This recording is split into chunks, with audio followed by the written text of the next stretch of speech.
Revenge with Karen. They say the hospitality industry is just babysitting for adults who have access to credit cards and a god complex. I own the Azure Coast, a boutique luxury hotel on the Florida Panhandle that caters to the kind of people who think all-inclusive is an insult and who can distinguish between 400 and 600 thread count sheets by touch alone. I built this place from the ground up. I didn't inherit it. I didn't marry into it. I clawed it out of the sand after my first marriage imploded and took my catering business down with it. My office overlooks the main atrium, a glass-walled fortress of solitude where I can watch the lobby like a hawk circling a field of mice. It was a Tuesday, always the day when the weirdest administrative grenades land on my desk, when the booking request came through. My events director, Sarah, walked in with that specific look on her face. You know the one. It's the look that says, I have a client who wants to release live doves indoors, and I need you to tell them why that's a biological hazard. Valerie, she said, dropping a thick dossier on my mahogany desk, we have a request for the Grand Ocean Ballroom. Full buyout, Memorial Day weekend. They want the platinum package, the reserve wine list, and they want to bring their own cake. I laughed, not looking up from my laptop. Denied. We have a pastry chef who trained in Lyon. No outside food. Who is it? Some influencer trying to trade exposure for lobster tails. That's the thing, Sarah said, tapping the folder. It's a corporate booking. Apex Synergies LLC. But the rider includes a bridal suite setup for Miss Astrid Vance and a groom's lounge for Mr. Jordan Fields.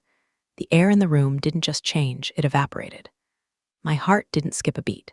It stopped, assessed the situation, and then started beating again with the slow, heavy rhythm of a war drum.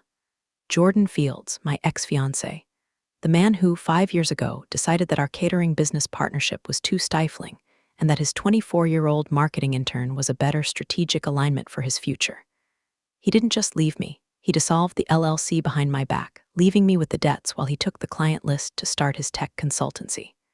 Valerie, Sarah asked, stepping closer. You went pale. You know them? I took a slow sip of my lukewarm espresso. This is the part where I tell you that if you love stories about vindictive exes and corporate warfare, you should probably hit follow button and upvote this mess, because what I'm about to tell you is cheaper than therapy and more satisfying than a subpoena. Trust me, we're just getting started. I know the name, I said, my voice steady. Apex Synergies is a shell company. Jordan uses it for tax write-offs when he wants to buy things he doesn't want the IRS or his investors to look too closely at. I opened the dossier. The contract was standard, but the audacity was exceptional. Jordan was booking my hotel for his wedding. Now, you have to understand the geography of my life. When Jordan and I split, I was destitute. I lived in a studio apartment that smelled like mildew and despair. He took the high road, which is to say, he took the cash and the reputation. I moved 2 hours south, reinvented myself, and built the Azure Coast specifically to be the kind of place Jordan would wish he could afford. And now, clearly, he could. But why here? Did he know? I scanned the paperwork. The contact email was a generic assistant's address. The planner listed was a third-party agency from Miami. He doesn't know, I whispered, a cold smile touching the corner of my mouth. Thinks this is just another high-end venue. He doesn't know I'm the owner. Sarah frowned.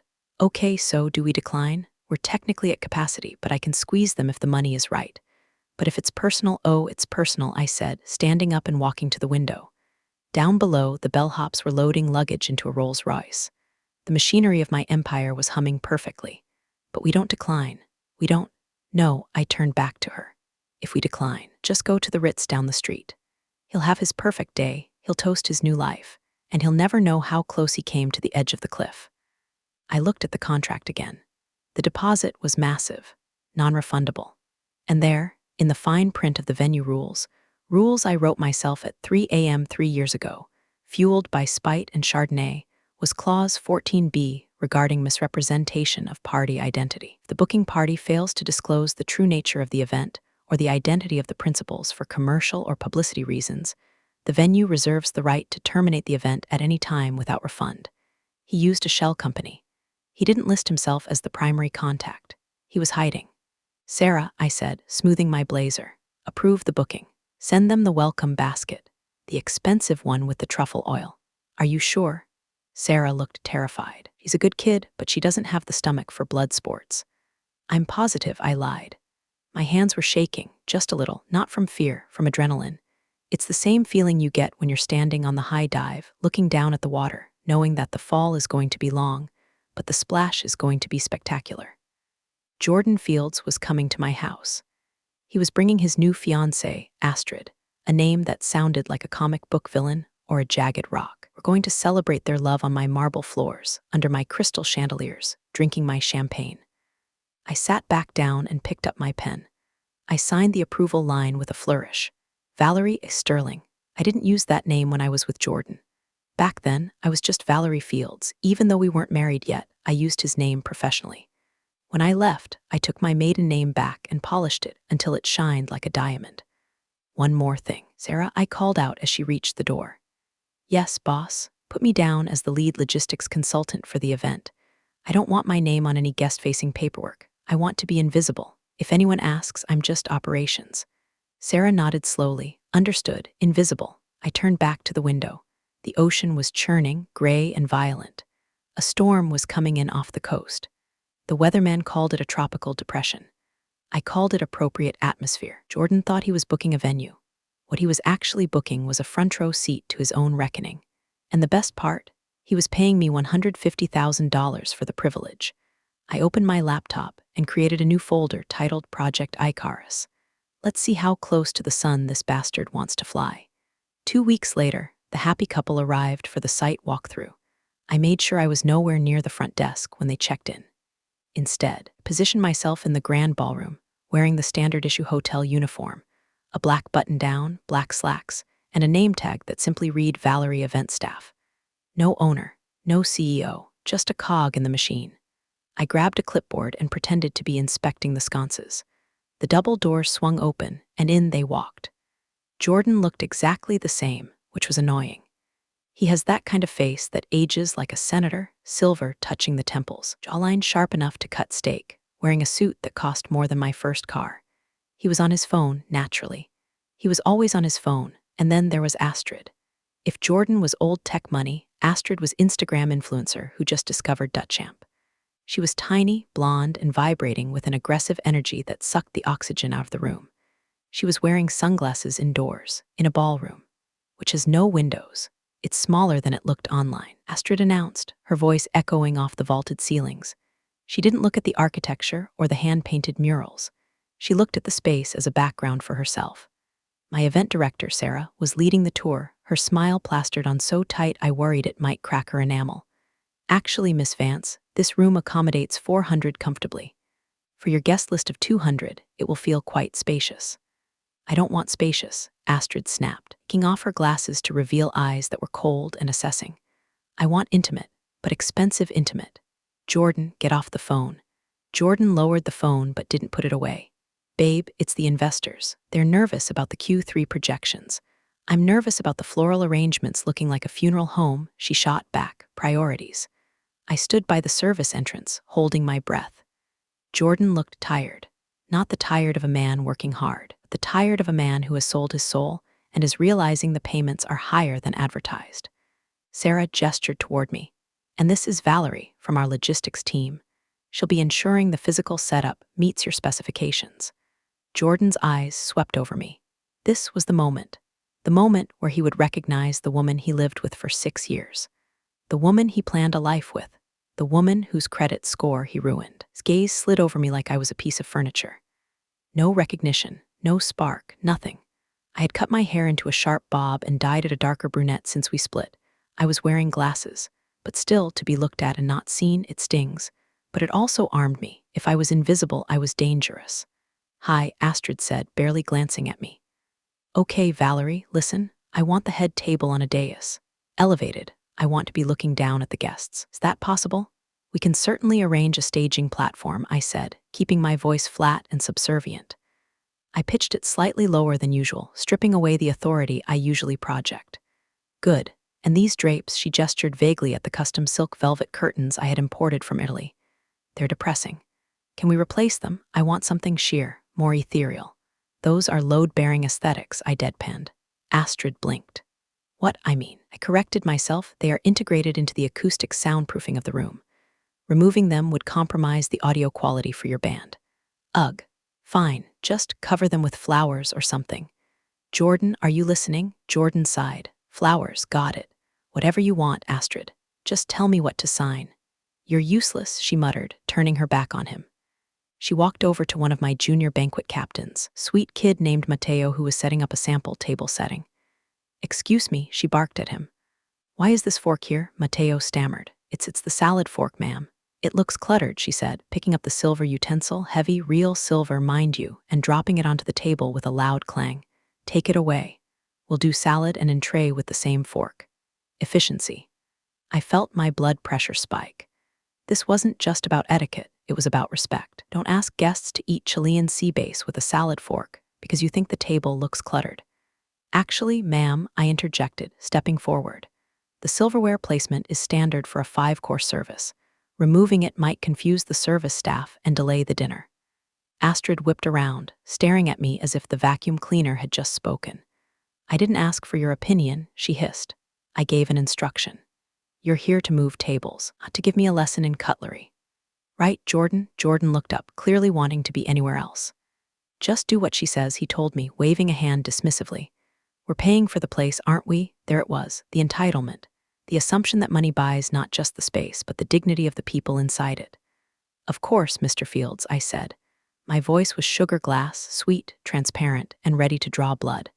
I watched them for the rest of the hour. I took notes, not about the wedding, but about them. Astrid was insecure, covering it with cruelty. Jordan was checked out, covering it with money. They were a disaster waiting to happen. As they were leaving, Astrid stopped at the door and pointed at a small smudge on the glass, a fingerprint left by a child probably 10 minutes ago. Filthy, she sneered. If I see one speck of dirt on my wedding day, I'm getting a refund. We strive for perfection, Sarah said weakly. Strive harder, Astrid said. Jordan held the door for her, trailing behind like a beaten dog with a Gucci collar. As the limo pulled away, I looked at Sarah. She was fuming. I hate them, Sarah said. I literally hate them. Can we charge them a jerk tax? Oh, we're going to do better than that, I said, dropping the clipboard. I pulled my phone out and dialed my legal counsel. Hey, David, I said into the phone as I walked back toward my office, shedding the invisible servant persona with every step. I need you to pull the file on Apex Synergies, and I need you to double-check the venue exclusivity clauses in our standard contract, specifically the ones regarding morality and conduct. Yes, I think we're going to have a breach. I walked past the smudge on the door. I didn't wipe it off. It was a reminder. They wanted to treat my staff like dirt? Fine. I'd show them what happens when the dirt fights back. My lawyer, David, is a shark in a pinstripe suit. He's the kind of guy who reads terms and conditions for fun. When I walked into his office, which is conveniently located on the 2nd floor of the hotel, because I like to keep my sharks in the tank, he was already reviewing the Apex Synergies file. You're playing a dangerous game, Val, he said, not looking up. I'm not playing, I sat down, crossing my legs. I'm enforcing policy. Technically, David swiveled his screen toward me, you're right. Clause 14b is solid, but they could argue that Apex Synergies is the paying entity and Jordan is just the beneficiary. It's a gray area. Jordan doesn't do gray areas, I countered. He does loopholes. Look at the signatory on the deposit check. David zoomed in. It wasn't Jordan.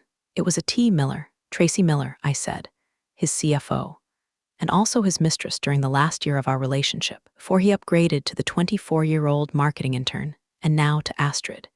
He's using his company funds to pay for a personal wedding, disguising it as a corporate retreat in the books to write it off. That's tax fraud, David. But more importantly to us, it's a breach of our commercial use policy. Weddings are personal events. He booked it as a corporate gala to get the business rate. David whistled low. Okay, we scammed you out of about 20% on the booking fee. He scammed me out of a life, I said sharply. Then I took a breath. But yes, financially, he defrauded the venue, which gives me the right to cancel the contract immediately. So, do I send the letter now? David hovered his hand over the keyboard. We can refund the deposit minus a penalty, tell them to get lost, and fill the date with that pharmaceutical conference that's been begging for a slot. I looked at the screen, the cursor blinked, one click and it would all be over. Jordan would be inconvenienced, he'd be angry, he'd sue maybe. But he'd just move the wedding. No, I said. David looked at me over his glasses. Val, if you let them walk in the door knowing they're in breach, you're implicitly accepting the terms. You lose leverage. I don't want leverage, David. I want a checkmate. I stood up and paced the small office. The carpet was plush, absorbing the sound of my heels. If I cancel now, he spins it. He tells Astrid that I, the bitter ex who somehow runs this hotel, sabotaged their love. I become the villain in their narrative. He gets to play the victim, again. I stopped and looked at the framed photo of my hotel's grand opening on the wall. I was cutting the ribbon, alone. No partner, no husband, just me. I need him to hang himself, I said.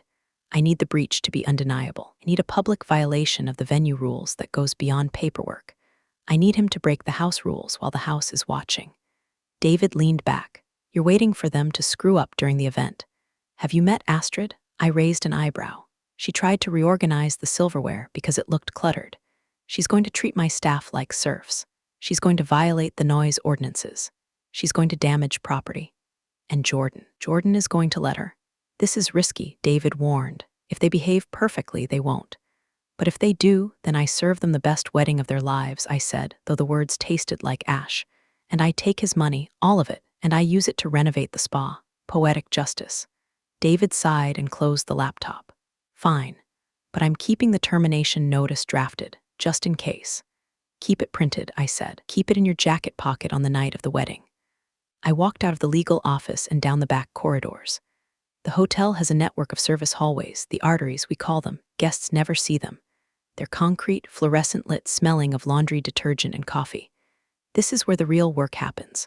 I passed a housekeeping cart. The maid, Maria, nodded to me. Buenos dias, Miss Sterling. Morning, Maria. How's the knee? Better, thank you for the specialist. I pay for my staff's private health insurance. I pay above market rates. I treat them like human beings because I know what it's like to be treated like an asset. Jordan used to call staff resources. We need to optimize our resources, he'd say, meaning he wanted to fire the dishwasher to save $50 a week. I reached the kitchen. The noise was a symphony of clattering pans and shouting chefs. The air smelled of reducing veal stock and baking bread. This was my engine room. I stood there, watching the chaos coalesce into order. Jordan was coming here to parade his success. He was bringing his resource mindset into my home. I pulled out my phone and texted Sarah. Make sure the contract for the Fields' wedding includes the strict conduct and harassment addendum. Have them initial every page. A moment later, Sarah replied, done. They didn't even read it. Astrid just wanted to know if the paper was organic. I smiled. Never read? That was their fatal flaw. They thought the world would bend to them, so why bother reading the instructions? The trap was set. Now, I just had to wait for the prey to walk in and snap the wire. The wedding day arrived with the humidity of a sauna and the tension of a bomb squad dispatch. The grand ballroom had been transformed. I had to admit, despite Astrid's personality, the room looked spectacular. White orchids dripped from the ceiling like frozen rain. Lighting was amber and soft, hiding the clutter of the silverware. A 12-piece band was playing a jazz cover of a pop song that I'm pretty sure was about a breakup, which I found delicious. I was wearing a charcoal silk jumpsuit, elegant enough to be a guest, severe enough to be management, nondescript enough to be ignored. I stood near the bar, nursing a sparkling water, watching the circus. Jordan was holding court near the ice sculpture, which was, inexplicably, shaped like a swan wearing a diamond necklace. He was laughing too loud, clutching a scotch like a lifeline. He looked sweaty. Astrid was a vision in Vera Wang and Vanity. She moved through the room not like a bride, but like a supervisor conducting a performance review. She wasn't smiling, she was checking angles for the photographer. I checked my watch. 7:15 p.m. Dinner service was starting. This was the danger zone. High-end service is a ballet. One misstep. Cold soup, a dropped fork, and the illusion breaks. I saw Maria, the housekeeper I'd spoken to in the hallway, helping the banquet team. We were short-staffed due to a flu bug, so everyone was pitching in to clear appetizers. Maria was carrying a heavy tray of empty champagne flutes. Astrid spun around, her massive tulle skirt flaring out, and nearly collided with Maria. Maria froze, balancing the tray expertly. "Pardon me, ma'am." Astrid looked down at her dress. There was nothing on it, not a drop. But she recoiled as if she'd been touched by plague. "Watch where you're going," Astrid snapped, her voice cutting through the jazz music. "You almost ruined a $20,000 dress with your clumsiness." "I am very sorry, ma'am," Maria lowered her head. "Don't be sorry, be competent," Astrid hissed. I took a step forward, my hand tightening on my glass, but I stopped. Not yet. I watched as Jordan walked over, put a hand on Astrid's waist. Babe, relax. It's fine. It's not fine, Jordan. The help is everywhere. It's like an infestation. Infestation. I felt a cold rage settle in my stomach. It was heavier than the anger I felt about the divorce. This was professional. This was my family she was insulting. I walked over to the nearest table, table 4, occupied by some of Jordan's tech bros who were loosening their ties and talking about crypto. I sat down in an empty chair for a moment to adjust my shoe, blending in. A waiter passed by with a tray of hors d'oeuvres, miniature beef Wellingtons. I reached out and took one, putting it on a small cocktail plate. I was technically tasting for quality control. Astrid swept past the table, heading for the sweetheart dais. She saw me. She stopped. She looked at me, sitting there, eating a beef Wellington. She didn't recognize me as the logistics woman from the walkthrough, just saw a woman in a dark suit eating her food. To her, I was just staff who had gotten too comfortable. She marched over. "Excuse me," she said, her voice dripping with disdain. I looked up, chewing slowly. "Yes," she reached down and literally snatched the plate from my hand. "Staff," she said, loud enough for the entire table to hear, "eat in the kitchen." The table went silent. The tech bros looked awkward. Jordan, standing 10 feet away, turned around. He saw me, saw Astrid holding my plate. For a second, I saw recognition flicker in his eyes. Not of my name, but of my face. Have I seen her before? But he dismissed it. He was too drunk on his own importance to process it. "Astrid, let's go sit down," Jordan said, waving his hand. Astrid glared at me. "Do your job. Get out of the guest area. You're ruining the aesthetic." She turned and walked away, handing the plate to a passing waiter with a look of disgust. Trash this. I sat there for 3 seconds. In those 3 seconds, I replayed the last 5 years. The tears, the bankruptcy hearings, the nights I scrubbed toilets in this hotel because I couldn't afford a night cleaner yet. The way I built this place brick by brick to be a sanctuary of hospitality. And this woman, this tourist in my life, just told me to eat in the kitchen. I didn't yell. I didn't make a scene. I stood up. I smoothed my silk jumpsuit. I placed my cloth napkin on the table, perfectly folded. I looked at Jordan, who was guiding Astrid to their throne. "Okay," I thought, "you want staff to eat in the kitchen? Then let's see how you eat when the staff disappears." I turned and walked toward the service exit. I didn't look back. I walked past Sarah, who was standing by the door, eyes wide. She had seen the whole thing. "Val," she whispered. "Are you okay?" I stopped. I looked at her. My face must have been terrifyingly calm because she took a step back. "Sarah," I said softly, "initiate Protocol 0. Protocol 0? But that's for emergencies, fires, hurricanes."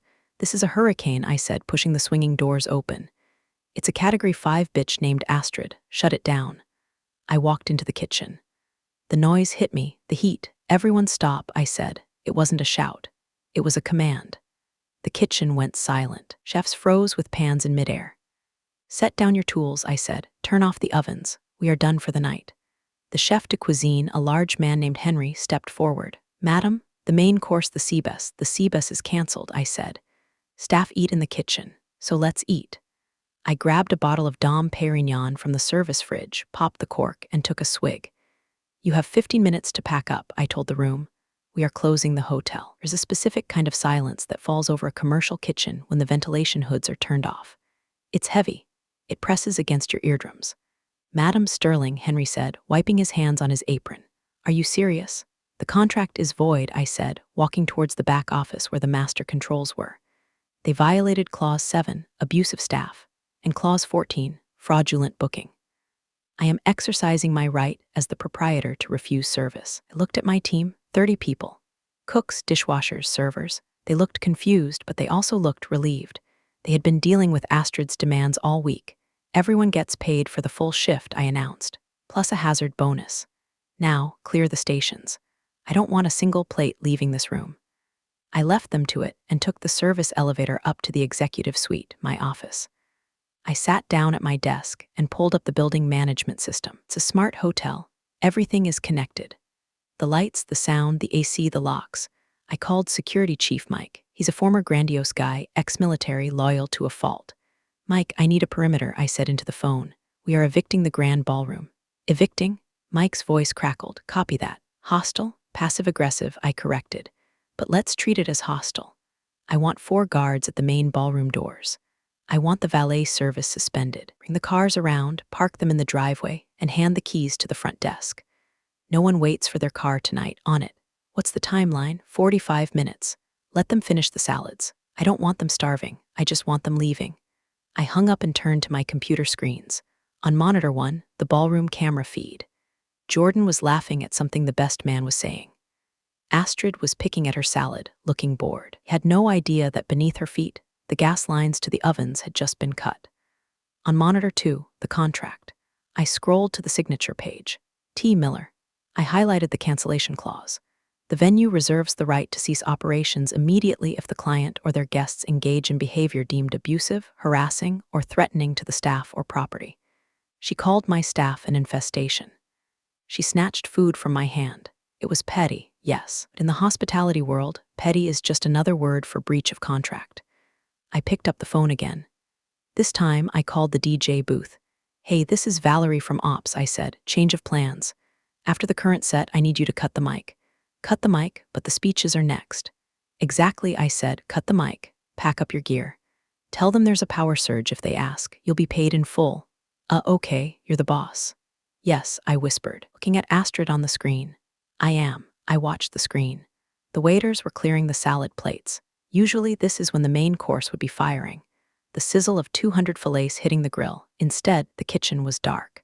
The staff were sitting on the stainless steel prep tables, eating the wedding food. Henry was slicing the beef Wellingtons and passing them out to the dishwashers. It was a beautiful mutiny. I saw Sarah enter the ballroom on the feed. She looked pale. She walked up to the head table and whispered something to Jordan. Jordan frowned. He pointed at his watch. Sarah shook her head and pointed to the kitchen doors. Astrid slammed her hand on the table. Here we go. I leaned back in my chair, the leather creaking softly. This was the moment of leverage. They were trapped. They had 200 guests, no food coming, and a venue that was slowly shutting down around them. My phone buzzed. A text from Jordan. Who is this? My planner says there's a problem in the kitchen. Fix it. I'm paying a fortune. He still thought he was talking to an employee. He still thought money was the universal remote control for reality. I didn't reply. Instead, I opened the climate control app. Grand Ballroom. Current temp, 72 degrees F. Target temp, 85 degrees F. I hit enter. It's Florida in May. Without AC, a room with 200 people becomes a swamp in about 20 minutes. I wasn't just kicking them out. I was sweating them out. I took another sip of champagne. It tasted like victory. Crisp, cold, and expensive. The door to my office opened. It was David, my lawyer. He had the termination notice in his hand. You're really doing this, he said, looking at the screens. Staff eat in the kitchen, David, I said. And tonight, the owner eats in the office. And the guests, they don't eat at all. David looked at the monitor. Astrid yelling at a terrified waiter who was explaining there was no Seabus. She really pissed you off, David noted. It's not about anger, David, I said, turning the AC down another 2 degrees on the screen. It's about standards, and they just failed the inspection. I stood up. Come on, let's go down. I want to deliver the news in person. You're going into the lion's den? No, I smiled, checking my reflection in the dark monitor. I'm the zookeeper, and it's feeding time. I slipped onto the mezzanine balcony that overlooks the ballroom. It's a hidden spot, usually used for lighting technicians, hidden behind a trellis of faux ivy. From here, I was a god looking down on a decaying Olympus. The room was already changing. You could feel it. The crisp, conditioned air was being replaced by the heavy, humid breath of the Florida swamp. Guests were fanning themselves with the menu cards.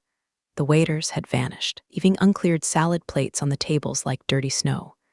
But the show was still going on. The best man had just finished a rambling story about a college road trip, and now Astrid stood up. She tapped the microphone.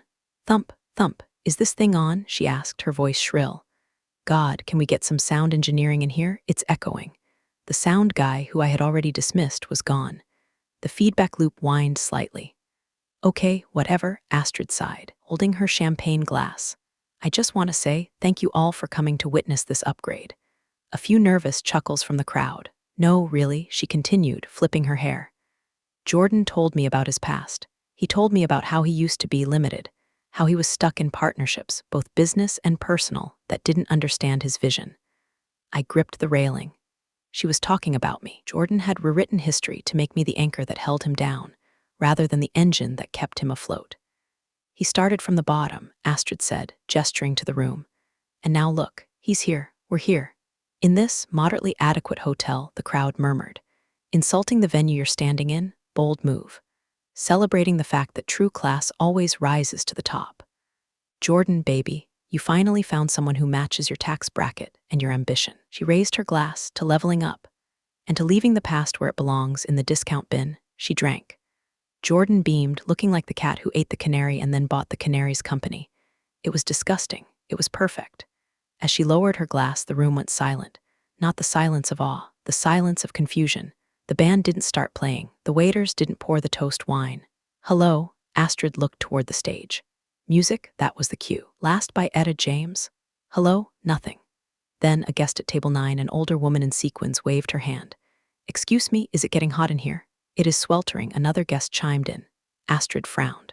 Jordan, tell them to turn up the AC. And where is the main course? My dad is diabetic, he needs to eat. Jordan stood up, looking around. Server, manager, no one answered. The floor was empty of staff. From my perch, I pulled out my walkie-talkie. Mike, I whispered, initiate lockdown. Below me, the main double doors to the lobby clicked shut. They weren't locked. Fire code prohibits that, but the magnetic holders engaged, making them heavy. What is going on? Astrid's voice was rising, losing its polished veneer. This is ridiculous. I am going to sue this place into the ground. I watched Jordan pull out his phone. He was dialing someone, probably the logistics consultant. My phone buzzed in my pocket. I looked at it. Jordan Field's calling. I let it ring. The heat was rising. I could see sweat glistening on Jordan's forehead. The flowers on the tables were starting to droop. I typed a text to Sarah. Go tell Jordan that the owner requests his presence in the courtyard immediately regarding a contractual emergency. I saw Sarah enter the room from the service door. She looked small in the cavernous room, but she walked with purpose. She approached the head table. She leaned in and whispered to Jordan. Jordan's face went white. He looked at Astrid, then back at Sarah. Now, he asked loud enough for me to hear. Sarah nodded. Fine. Jordan slammed his napkin on the table. Astrid, stay here. I'm going to go fire someone. Fire everyone, Astrid screamed after him. And get me a Diet Coke. Jordan stomped toward the side exit, heading for the courtyard. I turned away from the balcony. It was time to descend. I checked my makeup in my compact mirror.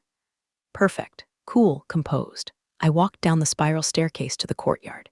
It's a beautiful space, stone fountain, gas lanterns, jasmine vines. I stood by the fountain, the mist cooling the air. I waited. The door burst open. Jordan stormed out, his tuxedo jacket unbuttoned, his tie loose. Where is the manager? He shouted at the empty yard. I want the owner. Right now. I stepped out from the shadows of the jasmine trellis. Hello, Jordan, I said. He stopped. He squinted. The courtyard lighting was dim, romantic. Who are you? Are you the owner? Look, your staff is incompetent. The AC is broken and my wife is. He stepped closer. The light from the lantern hit my face. He stopped breathing. His mouth opened, but no sound came out. It was like watching a computer crash and reboot in real time. Valerie, he whispered. Hi, Jordan, I said, crossing my arms. How's the wedding? Here, the C-bus is unavailable. He looked around, panicked. What are you doing here? Do you work here? I laughed. It was a dry, sharp sound. Work here? Jordan, look around. I gestured to the sprawling resort, the tower suites, the manicured gardens. I don't work here. I took a step closer. I own it. You own this, Jordan stammered, his eyes darting from me to the hotel logo etched into the stone fountain. Every brick, I said, every sheet, every contract, including yours. He laughed nervously. It was a reflex. Okay, Val, good for you, you did well. But look, this is crazy. You can't just shut down my wedding because you're jealous. Jealous? I repeated the word as if it were a foreign coin. Jordan, you booked my venue under a fake name to avoid paying the commercial tax rate, and your wife just assaulted my staff. This isn't about jealousy. It's about liability. She didn't assault anyone. She's just particular. She snatched a plate from my hands, Jordan, I said calmly. Me, the owner. She told me to eat in the kitchen. Jordan paled. That was you? In the jumpsuit, that was me. He ran a hand through his hair. Okay, look, I didn't know. I'm sorry. Astrid is. She's under a lot of pressure. Let's just fix this. Turn the AC back on, get the food out. I'll pay extra. Whatever you want. Double the fee. I don't want your money, Jordan. I already have your deposit. According to the contract you signed, or rather, that your mistress Tracy signed, I keep it in the event of a breach. Tracy isn't he started, then stopped. He realized he was in a minefield. Save it, I cut him off. Here is the reality. The event is over. The police have been notified that we have trespassers on the property. You have 15 minutes to vacate the premises before they arrive to assist with the removal. Trespassers? We are guests. Guests adhere to the code of conduct. You are now liabilities. The door to the courtyard banged open again. Astrid marched out, sweating, her makeup starting to run. Jordan, what is taking so long? It's a sauna in there. People are leaving. She stopped when she saw me. You, she pointed a manicured finger. The kitchen eater. What are you doing here? Jordan, why are you talking to the help? Jordan looked at her, then at me. He looked sick. Astrid, he said, his voice weak. She's not the help? What? She owns the hotel, Astrid. Astrid froze. She looked me up and down. Her? She owns this? Please, look at her haircut. It's practically a bob. I smiled. It's a Prada jumpsuit, Astrid. And yes, I own the hotel. Which means I own the ballroom you're standing in, the electricity you're wasting, and the air you're currently polluting with your attitude. Astrid's jaw dropped. You can't talk to me like that. Do you know who my father is? Does he know you're holding a wedding in a venue owned by your husband's ex-fiancée? I asked sweetly. Astrid whipped her head toward Jordan. Ex-fiancée, this is her. The catering failure, hospitality mogul, I corrected. And yes, it's me. Astrid turned red. A vein in her forehead throbbed. Jordan, did you know this? No, I swear. Jordan held up his hands. I used the agency. You brought me to your ex's hotel? Astrid screamed, shoving his chest. You cheap. Easy idiot. This is humiliating. It gets worse, I interrupted. The wedding is canceled right now. Security is escorting your guests to the front drive as we speak. You can't do that, Astrid shrieked. I have rights, I have a contract. I pulled the folded paper from my pocket, the one David had prepared. Actually, I unfolded it. You have a breach of contract. Clause 14b, Clause 7. Clause 9. Basically, you broke every rule except no smoking. The night is young. I handed the paper to Jordan. He took it like it was a death warrant. You have 10 minutes left. I checked my watch. I'd suggest you go get your purse. It's hard to hail an Uber without a phone. Uber? Astrid looked like she was going to vomit. I am not taking an Uber in a Vera Wang gown. Then you can walk, I said. It's a lovely night. A bit humid, though. Astrid let out a primal scream of frustration and turned on Jordan. Fix this. Fix it now, or I swear to God, Jordan, I will burn your life down. I think, I said softly, someone already beat you to that. I turned and started walking back toward the hotel doors. Wait, Jordan called out. Valerie, please, don't do this. Think about what we had. I stopped. I didn't turn around. I am thinking about it, Jordan, I said. I'm thinking about the studio apartment. I'm thinking about the debt you left me with. I'm thinking that staff eat in the kitchen. But tonight, the staff are eating lobster thermidor, and you're eating humble pie. I walked through the doors and let them close behind me. Protocol 0 was complete, now for the cleanup. I walked back into the lobby. It was chaos, but controlled chaos, the kind I like. My security team, dressed in their dark suits, were politely but firmly guiding guests toward the exit. Valet stand was a disaster zone of confused people waiting for cars that had been parked in the lower lot. What is happening? A bridesmaid asked me, holding her shoes in her hand. Building maintenance issue, I lied smoothly. Gas leak in the kitchen. Very dangerous. We had to evacuate for your safety. A gas leak, she gasped. Oh my God, yes, terrible. Please, move toward the exit. It's amazing how easily people believe a lie when it involves their safety. Outside, near the portico, the reality was setting in for Jordan and Astrid. They were standing on the curb. No limo, no fanfare. Just their luggage, which my bellhops had efficiently removed from the bridal suite and stacked on the sidewalk. Astrid was sobbing, loud, ugly sobs. Her mascara was running. Jordan was on the phone, screaming at someone, probably his lawyer or maybe his mom. I stood behind the glass doors of the lobby, watching. David, my lawyer, walked up beside me. "Police are here," he noted. A squad car rolled up the driveway, lights flashing silently. 2 officers got out. They knew me. We host the Police Benevolent Association Gala every year. Evening, Miss Sterling. Officer Miller touched his hat. We got a call about a disturbance. I pushed the door open and stepped out. Officer Miller, I said warmly. Thank you for coming. We have some guests who are refusing to leave after their event was terminated for safety violations. They're becoming belligerent. I pointed at Jordan and Astrid. Astrid saw the police and stormed over. Officer, arrest this woman. She stole my wedding. Officer Miller looked at Astrid, disheveled, screaming, mascara stained, and then at me, calm, collected, standing on the steps of my own hotel. Ma'am, Miller said to Astrid, you need to lower your voice. Don't tell me what to do. Do you know who I am? I don't care who you are, ma'am. The owner has asked you to leave. That means you leave. Otherwise, it's criminal trespass. Criminal trespass? Jordan ran over. Officer, we paid for this venue. And the contract was voided. David stepped in, handing the officer a card. Civil matter regarding the refund. Criminal matter regarding the presence on property right now. Officer Miller nodded. You heard the man. Time to go, folks. Jordan looked at me. His eyes were pleading. Val, please. Where are we supposed to go? It's Memorial Day weekend. Everything is booked. I hear the Motel 6 by the highway has vacancies, I said. They leave the light on for you. A few of the guests, realizing the wedding was truly over, had started pulling out their phones. One of them, a girl with blue hair who I recognized as a TikTok lifestyle vlogger, was filming the whole thing. Oh my God, you guys, she was narrating into her phone. The owner just evicted the bride. This is insane. #wedding fail #hotel drama. I looked right at the camera and winked. Astrid saw the phone. Stop filming, stop it, she lunged at the girl. Officer Miller stepped in, grabbing Astrid's arm. Okay, that's enough. Ma'am, you're coming with us to cool off, or you can get in a cab right now. Astrid recoiled. I'm leaving, I hate this place. I hate Florida. She grabbed her suitcase and began dragging it down the driveway, her heels clicking unevenly on the pavement. Jordan stood there for a second, looked at his wife walking away into the darkness. He looked at his confused guests. He looked at me. You win, he mouthed. I won 5 years ago, Jordan, I said loud enough for him to hear. I just didn't cash the check until today. He hung his head, picked up his garment bag, and followed Astrid. I watched them disappear down the long, palm-lined driveway. The vlogger was still filming.